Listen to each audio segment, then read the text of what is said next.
Hi hi. അപ്പോൾ നമ്മളിന്ന് Eravikulam national പാർക്കിലാണ് നിൽക്കുന്നത്. നമ്മൾക്ക് ഇവിടുത്തെ ഒരു വ്യൂ ഒക്കെ ഒന്ന് കാണാം.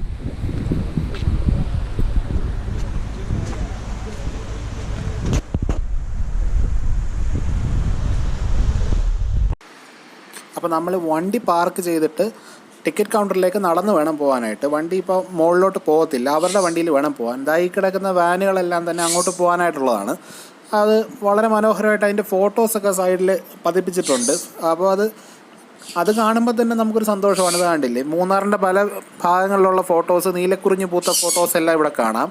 അങ്ങനെ നമ്മൾ ആ ടിക്കറ്റ് കൗണ്ടറിൽ നിന്ന് 200 രൂപ ടിക്കറ്റ് എടുത്തിട്ട് ബസ്സിൽ കയറി പോകണം. അപ്പോൾ ഇതാ തേയിലത്തോട്ടത്തിൻ്റെ അകത്തൂടെയുള്ള ആ വ്യൂ, അതൊരു വേറൊരു എക്സ്പീരിയൻസ് ആണ്. പച്ചപ്പെന്ന് പറഞ്ഞാൽ ഭയങ്കരം. നമ്മൾ ആ മീശപ്പുലിമലയിലൊക്കെ പോകുമ്പോഴത്തേക്കുള്ള ആ ഒരു ഫീലാണ്. പക്ഷേ റോഡ് നല്ലതാണ്, ടാറിട്ട റോഡാണ്, നമുക്ക് ബസ്സിൽ തന്നെ പോകാൻ പറ്റും. പിന്നെ ലോക്കൽസിന് അവിടുത്തെ വണ്ടി യൂസ് ചെയ്യാൻ പറ്റും. വേണ്ടില്ല, ഈ ഓട്ടോയൊക്കെ അങ്ങനെ വന്നതാണ്, അവിടുത്തെ ലോക്കൽ ഓട്ടോകളാണ്. അവർക്ക് അവരുടെ വീടുകളിലേക്കൊക്കെ പോകാനായിട്ടുള്ള ഫെസിലിറ്റിയാണ്. അപ്പോൾ അവർക്ക് ആ റോഡ് യൂസ് ചെയ്യാം. നമുക്ക് പ്രൈവറ്റ് വണ്ടികൾ അലൗഡ് അല്ല, വേറെ പുറത്തുനിന്ന് വരുന്ന വണ്ടികൾ.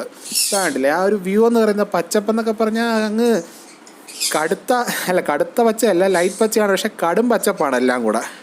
പിന്നെ ആ കോട ഇറങ്ങിയിട്ടുണ്ട്. നമ്മളൊരു ഉച്ച സമയത്താണ് പോയത്, എങ്കിൽ പോലും കോട ഭയങ്കരമായിട്ടുണ്ടായിരുന്നു. നമുക്ക് വീഡിയോയിൽ എത്രത്തോളം അത് കാണാൻ പറ്റുമെന്ന് അറിയില്ല. ഞങ്ങൾക്ക് എന്തായാലും ബസ്സിൻ്റെ ഏറ്റവും ബാക്കിലെ സീറ്റാണ് കിട്ടിയത്. അപ്പോൾ കുറച്ച് കുടുക്കവും കാര്യങ്ങളൊക്കെ ഉള്ളതുകൊണ്ടാണ് വീഡിയോയ്ക്കൊരു ഷെയ്ക്ക് ഫീൽ ചെയ്യുന്നത്. അങ്ങനെ അവിടെ നിന്നും നമ്മൾ ഇടയ്ക്കൊരു വയനാടിനെ കണ്ടു. ഡ്രൈവർ ചേട്ടൻ സ്ലോ ചെയ്ത് തന്നു, കുറേ ഫോട്ടോസൊക്കെ എടുത്തു.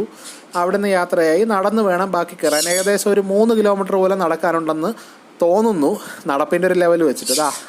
പോണ വഴിയെ നമുക്ക് ഈ ചേട്ടന്മാരെ കാണാം. ഫുഡി എന്ന് പറഞ്ഞാൽ കട്ട ഫുഡിയാണ് ഇവന്മാർ. ഫുൾ ടൈം പുല്ല് തിന്നുകൊണ്ടിരിക്കും, ഒരു നിമിഷം പോലും വായിക്ക് റെസ്റ്റ് കൊടുക്കത്തില്ല. ഞാനൊക്കെ ചെറിയ ഫുഡി, ഇത് വലിയ ഫുഡി. പുള്ളിക്കാരൻ ഇങ്ങനെ ചവച്ച് നമ്മളെ ഒന്നും നോക്കാൻ പുള്ളിക്ക് സമയമില്ല. പുള്ളി അങ്ങനെ നോക്കി നടന്ന് കഴിച്ചുകൊണ്ടിരിക്കും. കണ്ടില്ലേ, ഇങ്ങനെ വളരെ അടുത്ത് നിന്ന് നമുക്ക് ഫോട്ടോയും വീഡിയോയും ഒക്കെ എടുക്കാം. നമ്മുടെ കസിൻ ഫോട്ടോ എടുക്കുകയാണ് അതിൻ്റെ. അപ്പോൾ വരനാടിനെയൊക്കെ കണ്ട് നമുക്ക് തൊടാൻ പാടില്ല, കാര്യം തൊട്ട് കഴിഞ്ഞാൽ അവർ പ്രശ്നം ഉണ്ടാക്കും. അല്ലാതെ നമുക്ക് അവിടെ നിന്ന് കാണാം, വളരെ അടുത്ത് നിൽക്കാൻ പറ്റും. അപ്പോൾ അത് കഴിഞ്ഞ് പിന്നെ ഈ ഒരു വ്യൂ എന്ന് പറഞ്ഞാൽ കിടിലം. എന്താ കണ്ടില്ല, നമ്മളങ്ങ് ടോപ്പ് ഓഫ് ദ വേൾഡിൽ നിന്നിട്ട് നോക്കുന്ന പോലൊരു ഫീല്. അവിടെ നിന്ന് ഒരു സെൽഫിയൊക്കെ എടുത്തു കഴിഞ്ഞാൽ നല്ല സൂപ്പർ DP ആക്കാൻ പറ്റിയതായിരിക്കും.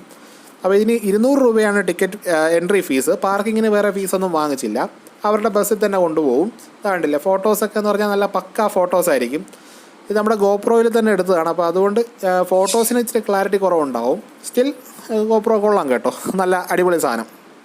അപ്പോൾ അങ്ങനെ 200 രൂപ ടിക്കറ്റ് എടുത്ത് അവിടെ നിന്ന് പോയി കഴിഞ്ഞാൽ നമുക്ക് തിരിച്ച് വരാനായിട്ട് നമുക്ക് ഓരോ ബസ്, അതായത് നമ്മൾ പോയ ബസ്സിലായിരിക്കില്ല തിരിച്ച് വരുന്നത്. അപ്പോൾ വേറെ ഉള്ള അവൈലബിൾ ആയിട്ടുള്ള ബസ്സിൽ തിരിച്ച് കയറി വരിക, അങ്ങനെയാണ്. കണ്ടില്ല, അവിടെ മനോഹരമായിട്ട് ഇരിക്കാനുള്ളൊരു സംവിധാനമൊക്കെ ഉണ്ട്, ഒരു ഹട്ട് പോലൊരു സംഭവമൊക്കെ ഉണ്ട്. അവിടെ നിന്ന് കുറച്ച് ഫോട്ടോസൊക്കെ എടുക്കുക. ഈ വരനാണ്, ഇവനെ കണ്ടോ, ഇവൻ ഭയങ്കരനാണ്. ഇവൻ നമ്മുടെ കൂടെ ഇങ്ങ് വന്ന് നമ്മൾ മൃഗസ്നേഹികളാണെന്ന് പുള്ളിക്ക് മനസ്സിലായെന്ന് തോന്നുന്നു. സെൽഫി എടുക്കാൻ വേണ്ടി നിന്നതാണ്. ഇത് കഴിഞ്ഞ് കുറച്ച് കഴിഞ്ഞപ്പോഴത്തേക്ക് ഇവൻ നമ്മുടെ കൂടെ നടക്കാൻ തുടങ്ങി. പുള്ളി അങ്ങനെ കണ്ടില്ലേ, കുണുങ്ങി പുള്ളിക്ക് നോക്കാനും നിൽക്കാനും സംസാരിക്കാൻ പറ്റില്ലെങ്കിലും നിൽക്കാനും ഒന്നും സമയമില്ല. പുള്ളിയുടെ കാര്യം നോക്കി ഫുഡും തപ്പി നടക്കുക. സെൽഫി എടുക്കാം, പുള്ളിക്ക് ഇതൊന്നും അറിയേണ്ട കാര്യമില്ല. പുള്ളി ഫുഡ് കഴിക്കാനായിട്ട് അങ്ങനെ നടക്കുവാണ്. ആൾ ഭയങ്കര കൂളാണ്, വേറെ വയലൻസ് ഒന്നുമില്ല. എല്ലാവരും വന്ന് അതിൻ്റെ ചുറ്റും നിന്ന് ഫോട്ടോസൊക്കെ എടുക്കുന്നുണ്ട്.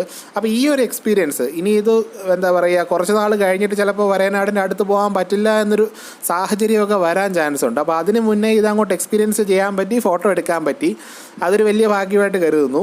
കണ്ടില്ലേ, വരനാടിൻ്റെ കൂടെ നടക്കാനായിട്ടുള്ള ഭാഗ്യമൊക്കെ കിട്ടി. വരനാടെന്ന് പേരേ ഉള്ളൂ, വരയൊന്നും ഇല്ല കേട്ടോ. ഇതാണ് കളറ്. ഇവനിങ്ങനെ അവിടെയൊക്കെ ഉണ്ട്. അപ്പോൾ ഒരു ഡിഫറെൻറ്റ് എക്സ്പീരിയൻസ് ആയിരിക്കും. കാര്യം നമുക്കൊരു വൈൽഡ് ലൈഫ് ഹൊറർ ആനിമലൊന്നും അല്ല, വൈൽഡ് ലൈഫാണ്. അവരുടെ ഏരിയയിലേക്കാണ് നമ്മൾ പോകുന്നത്. അപ്പോൾ അതുകൊണ്ട് തന്നെ അവരെ ശല്യം ചെയ്യാതിരിക്കാൻ ശ്രമിക്കുക. അതിൻ്റെ കൂടെ ഇതുപോലെ നടന്നു കഴിഞ്ഞാൽ അവരും വേറെ ശല്യത്തിനൊന്നും വരത്തില്ല, അവരവരുടെ കാര്യം നോക്കി പൊക്കോളും.